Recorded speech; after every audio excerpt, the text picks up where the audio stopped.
I have a lot of questions about Machu Picchu. Yeah. Are we going to get into Machu Picchu? I think the question you're asking, we should go to Machu Picchu to answer it. Okay. Yeah. First of all, I saw your breakdown. You do a great breakdown on YouTube, and you talk about the story of Bingham, who's this Yale professor. Nobody's in his fucking class. He's like single-digit students in the class, and he's like singularly obsessed with this. And he goes out into the jungle, and he keeps on asking questions. And eventually, a guy's like, you got to check out this other thing. And they're trekking. They're going across rivers, and there are these like wooden bridges crossing these freezing cold, fast rivers. And he's like on his hands and knees walking across them. And they eventually come after days and days and days, and they find Machu Picchu. And I've seen pictures of Machu Picchu. Maybe there's an example, but I think you can look at there's this town that's, 8,000 feet in the sky? Meters? Yeah. Like maybe 7,700 feet. Okay, so 7,700 feet. It's a 4-day hike or 5-day hike if you're going to do it as just a regular person. I think they have other ways now where you can kind of drive. You can take a bus up. Yeah, take a bus. And then even after taking the bus, I think it's still a hike, right? Just a little bit. Okay, fine. Yeah. So here's the thing to me, which I don't get about Machu Picchu. And I think part of the reason why I don't get it is because the elevation doesn't do much for me. When I saw the pyramids and when I saw Chichen Itza and Teotihuacan, I'm just looking at these things. I'm seeing heavy blocks stacked on top of each other. I'm looking straight up in the sky and I go, these things get really tall. It's the same thing when I look at a skyscraper, right? I grew up in New York with skyscrapers. I went to Chicago and I was like, oh shit, you guys got tall buildings too. This is impressive to look at. These structures don't seem that tall. Yeah. So to me, it's not this like awe-inspiring moment that I had when I was in Egypt. So you've been to Machu Picchu?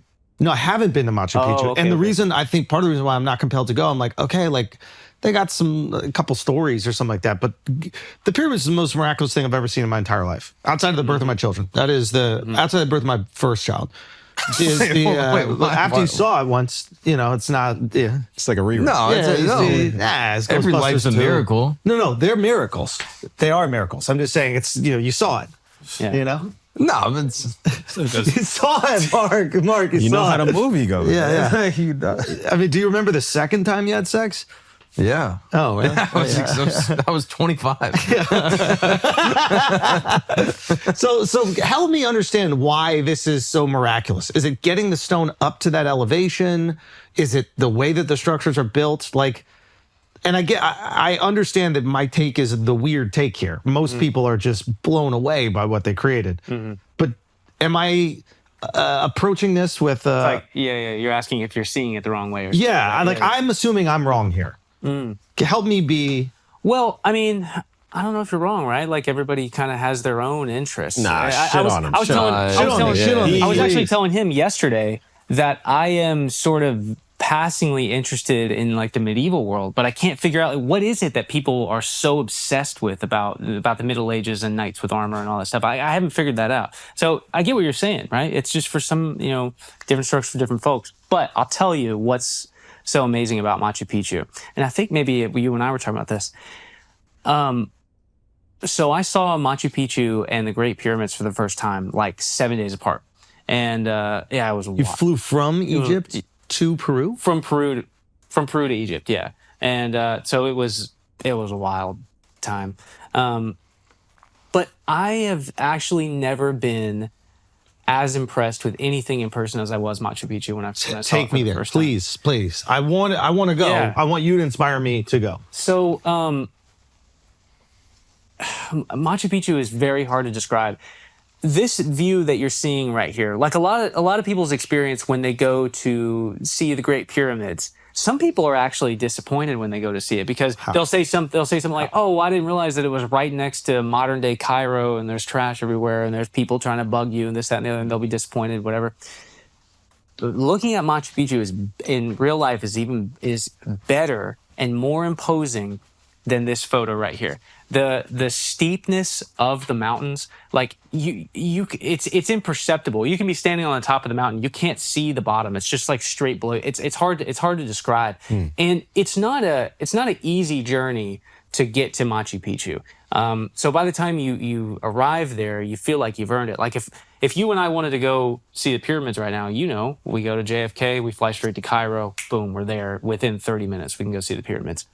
If you and I wanted to go to Machu Picchu, we'd have to fly LaGuardia or JFK to Miami, Miami to Lima, Lima to Cusco. We'd have to get a taxi out to a place that's 3 hours away called Ollantaytambo, and then we'd have to get on a train from there to go Aguadas Calientes, and then we have to get on a bus to go up the top of the mountain, and then you have to hike over the backside of Machu Picchu, and then you're there, right? So it's like you've traveled this long way to get here. You're enduring a very privileged version of the journey that these people endure to get there. You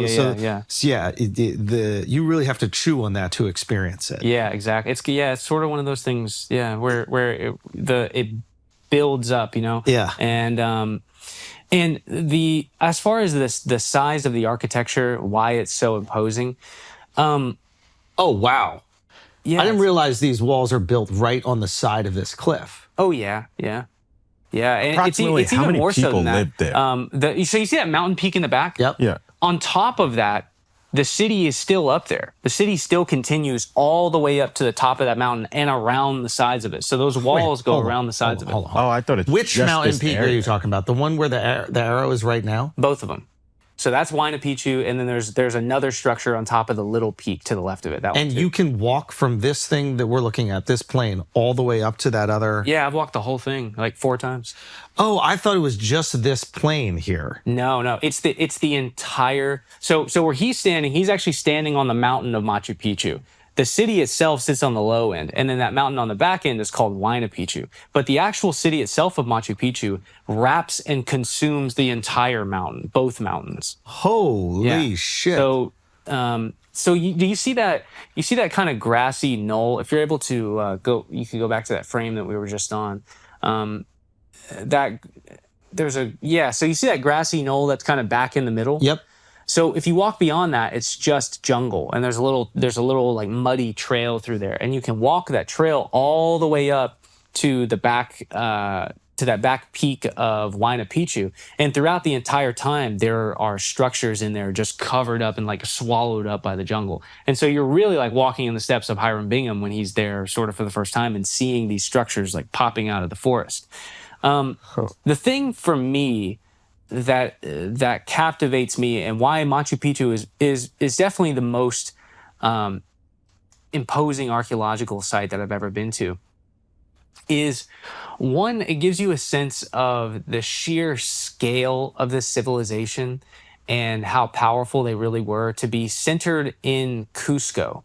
And you start from Cusco and you take this taxi ride 3 hours out to Ollantaytambo, and then you take this, this train is moving like 50, 60 miles an hour through the mountains, and then you reach the Amazon, and then you're just looking around and you're like, this whole area was conquered by this one ancient civilization. Like this entire region that I'm in was owned by them. And everywhere you go, you see like ruins on the side of the mountains, and you see these terraces like lining the sides of the mountains, and you can see how they were feeding millions and millions of people.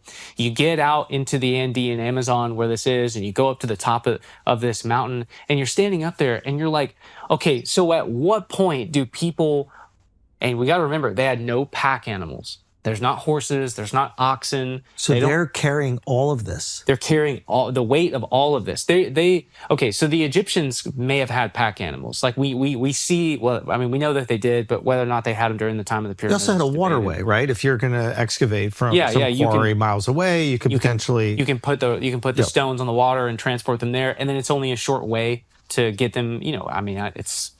In ancient times, it was probably right next door. Do you remember the temple that's right next to the Sphinx? Yeah. Okay, so that's the Valley Temple. When you're standing out in front of that Valley Temple, the Nile was actually right there. Right. Yeah. I read about right this. there. Yeah. So when they got the stones off, they just have to take them a few hundred feet to get into where the pyramids are going to be. And how you get the stones up is a logistical like nightmare. I don't actually understand how they could possibly do something like that. Yeah. But we're looking at much of the equivalent things happening here. They have roads going up the side of the mountain where they're transporting stones up. So these stones are not quarried from the mountain itself. They're coming from... Well, most of them are. Okay. Yeah. But they're definitely bringing a lot up into the mountain. Shit. So it's the sheer scale of the city at this altitude. It's the scale of the city at the altitude, how treacherous the actual mountainside is, that it was clearly made to be a defended and beautiful but protected fortress. And some of the architecture there is only rivaled in Egypt. Whoa. Oh, wow. Yeah. Whoa. Some of the architecture there is only rivaled in Egypt in one or two places. Like a lot of the architecture in Peru in the Inca realm is vastly superior to most of ancient Egypt. I mean, there are places like the pyramid itself is amazing, but a lot of it is carved out of soft limestone, right? But that inner chamber, that's that red rose granite, which is mind blowing. That those lintels that sit up in the ceiling are like 80-ton stones. Yeah. Well, and they're made out of red granite. Well, here we have gray andesite, which is sometimes, depending on where it's quarried from, just as dense, maybe a little bit more. Wow. So. And they're using stones that are the equal size and weight to the lintels in the King's Chamber of the Great Pyramid. And the way that they fit those stones together, well, it's all done on purpose because they know that Peru has been a seismic area for millions of years, probably. And the ancient Peruvians were very keenly aware of this.